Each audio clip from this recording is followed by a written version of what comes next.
If you're going to eat chocolates, cookies, junk foods and still be in a calorie deficit, will you lose fat and get ripped? If you have watched my content before, you already know you need to be in a calorie deficit to lose weight. Standard disclaimer. And as always, is the channel rule to like the video. The like button, click it. Calorie deficit simply means eating less calories than you burn. So you can eat anything and just eat less than what you burn and you will lose weight. Is it really so? If you're going to eat chocolates, cookies, junk foods and still be in a calorie deficit, will you lose fat and get ripped? Theoretically, yes, but it's not that simple or straightforward. In fact, this whole mania of calorie deficit is slowly taking over social media, and keyboard warriors are out there like typing calorie deficit everywhere. They are not lean themselves, but they go and type calorie deficit in the comment section of every video.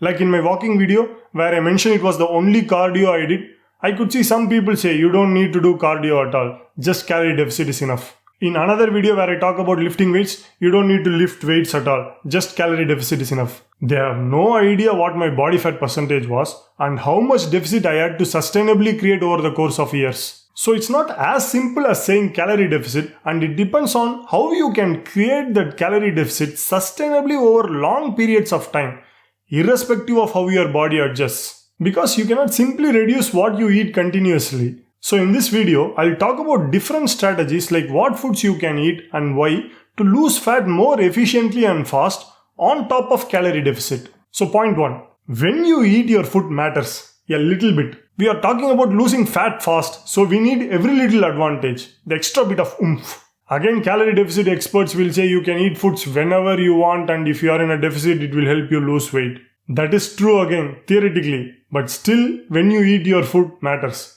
Eating a heavy breakfast is more beneficial. Hear me out. When you have a very heavy breakfast, you feel more energetic throughout the day. You move more, be more active, like you have a lot of energy. You also have less cravings and control hunger better and overall burn more extra calories. Compare that to having a very heavy dinner and sleeping. You lose all the extra fat loss benefits. By the way, I am not saying that. Research does. All these research papers, I will add it to the description of the video. But again, any information has to be processed before you apply it. Your personal scenario can be very different. For example, say you are intermittent fasting and stop eating at 4 p.m. but you only go to bed by 10 p.m. Then eating a large dinner might be more logical for you. So use the right tools at the right time. Also on a side note, if you don't feel energetic even after a heavy breakfast, there might be something going on with your sleep. Look it up. Point number 2. Whole foods versus processed foods. This was the initial question, right? Like, can you just eat chocolates, pizzas and burgers and be in a calorie deficit and lose fat? Eating the same number of calories in whole foods is not the same as processed foods. Let me explain why. In a study, they compared 2 cheese sandwiches with almost similar calories, carbohydrates, proteins and fats. But in one group, they gave brown bread and unprocessed block cheese, and to the other group, they gave white bread and processed sliced cheese. Guess what? The brown bread group burned 10% more calories to digest the food than the white bread group. This is called the thermic effect of food, TEF. When we eat anything, our body uses energy to digest that food, and the energy used to digest whole foods is more than the energy used to digest processed foods. You can assume it like whole foods are relatively harder to digest and your body uses more energy, that is more calories to digest it. So if you are eating more whole foods and even if your body uses 100 extra calories to digest it, then you have more deficit eating the same amount of food. Do you think 100 calories is not a big deal? The average person burns around 100 calories jogging a mile. So you get that just by eating more whole foods. So in 3 months, you lose 1 kg of extra fat. Say your deficit burns 1 kg of fat per month, and in 3 months, instead of burning 3 kgs of fat, you will be burning 4 kgs, speeding up your fat loss process. Point 3. Not all foods are created equal. Go to McDonald's, get a meal with fries and Coke. Add a 6-piece nuggets and even get a Oreo McFlurry.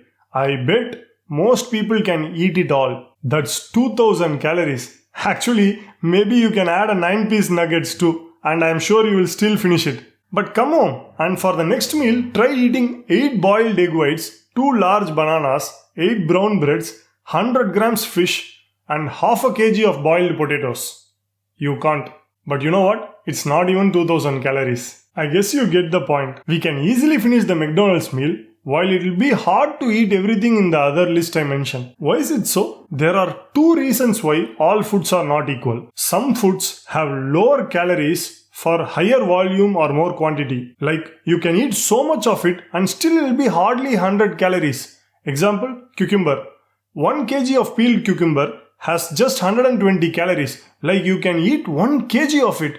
That's a lot of cucumber. Secondly, some foods have higher satiety than others. Like try eating cookies compared to boiled potatoes. You can complete the whole packet of cookies and still feel hungry, but not the boiled potatoes. This is why I love potato masala with my protein chapathi.